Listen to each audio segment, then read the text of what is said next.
Hello everybody, it's got to be a quick one today because I literally have a call in 11 minutes time and these generally come in at 9.5 minutes. So, bit of a quick one. We've got a shout out first that we've got to do a shout out. We haven't got to do a shout out, but a shout out to William Sparks, 8th birthday today. So, happy birthday, William. I'm not going to sing because I don't think you deserve that. We have to say also that we're stopping for the moment the Harry Potters. You can't even show the cover.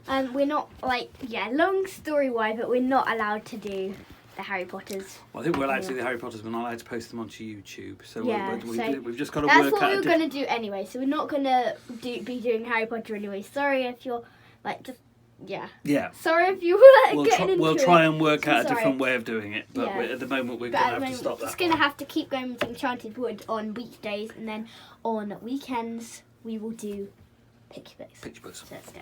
Cool. Right, okay. 10 minutes to go before my call. Right, Chapter 6, Moonface and the Slippery Slip. We saw them yesterday, the children, just escaping from the roundabout land. Yeah. So here we go. The children clung to the top branches of the faraway tree, whilst the rabbits slid down a bit lower. They could still hear the enchanting music of the roundabout land as it swung round overhead. "We'd better get home," said Joe in a rather quiet voice. "It's been just a bit too exciting." "Come on then," said Beth, beginning to climb down. "It'll be easier to get down than it was to climb up." But Franny was very tired. She began to cry as she clung to her branch. She was the youngest and not so strong as Joe and Beth. "I shall fall," she wept. "I know I shall fall." Joe and Beth looked at one another in alarm.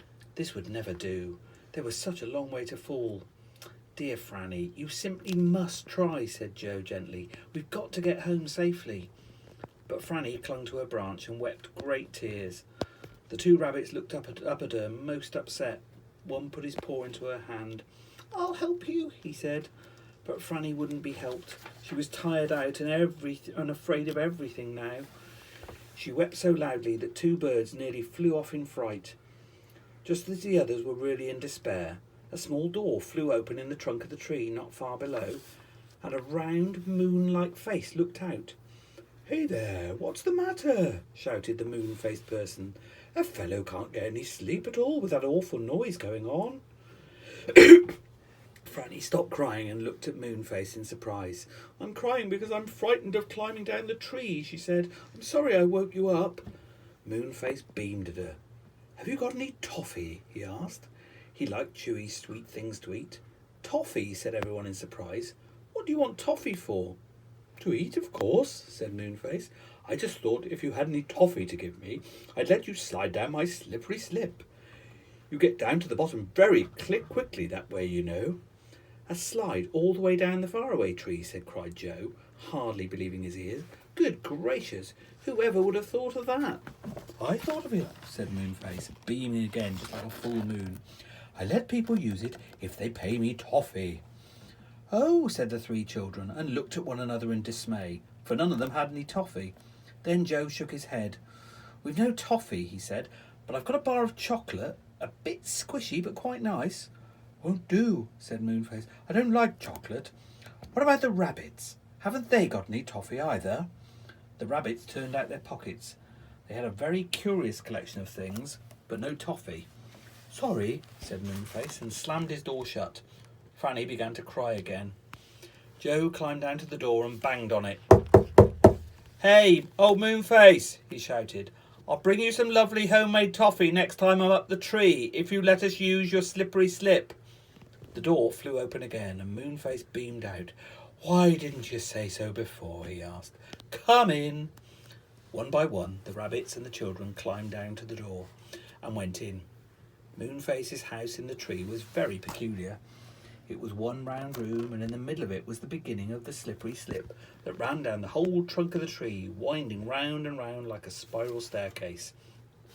Round the top of the slide was a curved bed, a curved table, and two curved chairs, made to fit the roundness of the tree trunk.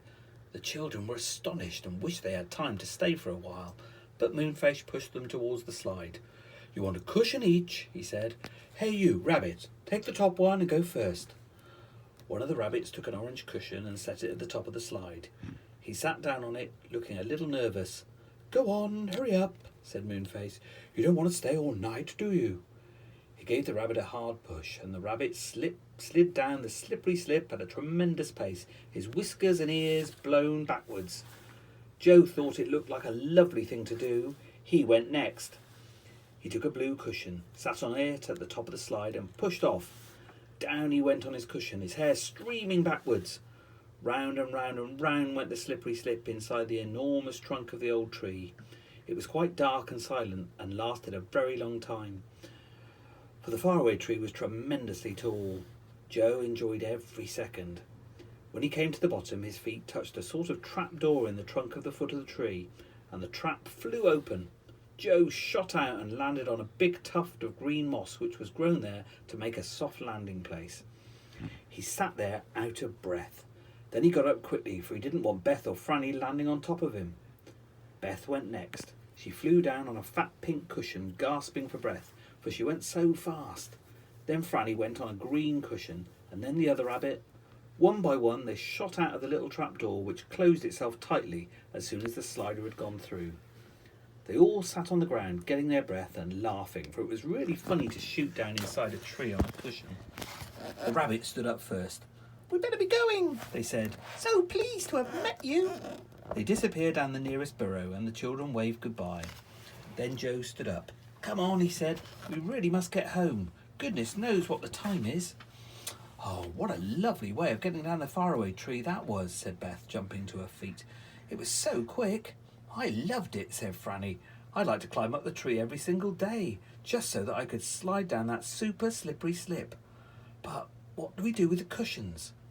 At that moment, a red squirrel dressed in an old jumper came out of a hole in the trunk. "Cushions, please," he said.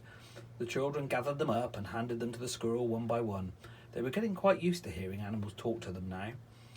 "Are you going to carry all these cushions up the tree to Moonface?" asked Franny in wonder. The squirrel laughed. "Of course not," he said. "Moonface lets down a rope for them. Look, here it comes." A rope came slipping down between the branches. The squirrel caught the end of it and tied the bundle of cushions firmly onto the rope. He gave 3 tugs, and the rope swung upwards again, taking the cushions with it. "Good idea," said Joe, and then they all turned to go home, thinking, as they walked, of the strange and exciting things that had happened that day. They came to the ditch and jumped across. They went down the little lane and through their little back gate. By the time they reached the cottage, they were ready to drop with tiredness. Their mother was still busy in the garden, and their father was not yet home. So sleepily, Beth made them all some hot milk, which they took up to their rooms to drink while sitting in bed. "I'm not going up the faraway tree again," said Franny, lying down. "Well, I am," said Joe. "Don't forget we promised old Moonface some homemade toffee. We can climb up to his house, give him the toffee, and then slide down the slippery slip again. We don't need to go into any land at the top of the tree." But Beth and Franny were fast asleep, and very soon Joe was too, dreaming of the strange faraway tree and the curious folk who lived in its enormous trunk. End of chapter 6. The very next chapter is called Beth Makes Some Coffee for Moonface, and that is going to be read by Tinker Quick. Yep, I'm reading it tomorrow. Yep, okay. And Daddy's got to get onto a call. So I'm a reader in training. So, yet again, happy birthday to William Sparks. Have a fantastic 8th birthday. Look after Mummy. And Daddy. And Daddy. Well, that's me, Daddy. Yeah. Okay, right. Okay.